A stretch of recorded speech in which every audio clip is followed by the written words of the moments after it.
Have you ever felt lost? Like the world is moving so fast, and no matter how hard you run, you're always behind. That's exactly how Daniel felt. Daniel was young, ambitious, and always in a rush. Every morning, his phone buzzed with emails, deadlines, and pressure. To him, life was a race he could never win. One evening, after another stressful day, Daniel wandered into a quiet park at sunset.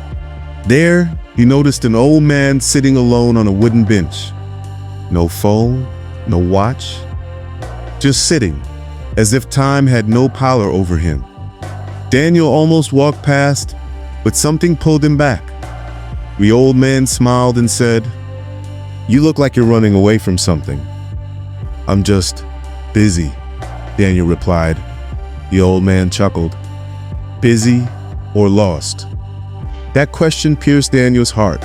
Without another word, he sat beside the stranger. After a pause, the old man said softly, "I used to run too. I thought life was a race.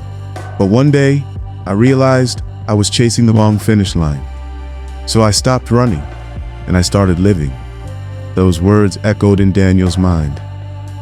Before leaving, the old man told him, "Come back tomorrow.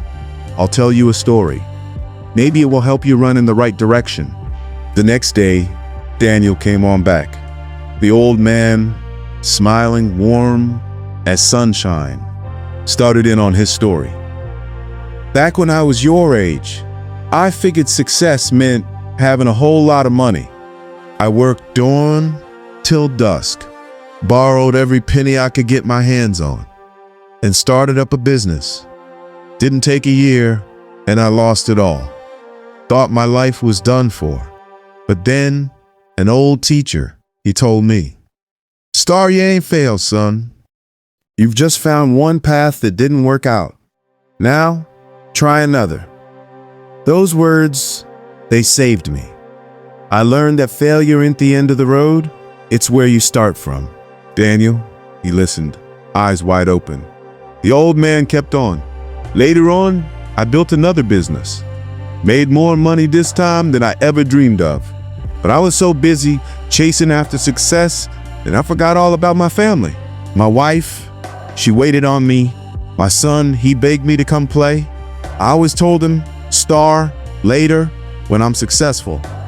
But later, it never showed up. My wife, she got sick. Laying in that hospital bed, she whispered to me, 'Star, you thought I wanted diamonds and pearls, but all I ever wanted was your time.' That night, I learned a hard truth. Success ain't worth nothing if you ain't got love." Daniel, he lowered his head, thinking about his own folks he hadn't been to see in months. The old man's voice, it got softer now. "After she passed on, I gave it all up. I traveled far and wide, searching for something real, and I found it, not in being rich, but in doing good. A farmer, he shared his bread with me when I didn't have nothing. Little child, she gave me a flower when I was crying. These little acts of kindness, they healed my broken heart. I learned that people will forget your money, your titles, your victories, but they will never forget your kindness.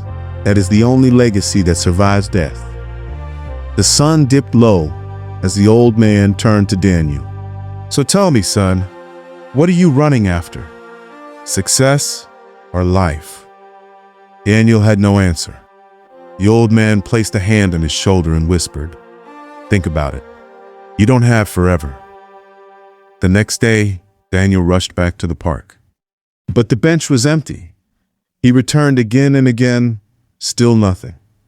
Finally, a gardener told him, "You mean, Mr. Samuel, you passed away 2 nights ago, peacefully in his sleep." Daniel's chest tightened. The gardener handed him a folded note. With trembling hands, Daniel opened it. It read, "Dear young man, if you're reading this, it means I am gone. But don't grieve. Every ending is the start of something else. Remember, failure is a teacher. Love is the true success. And kindness is the only legacy. Above all, life is not measured by how fast you run or how much you earn, but by how deeply you live and how many hearts you touch.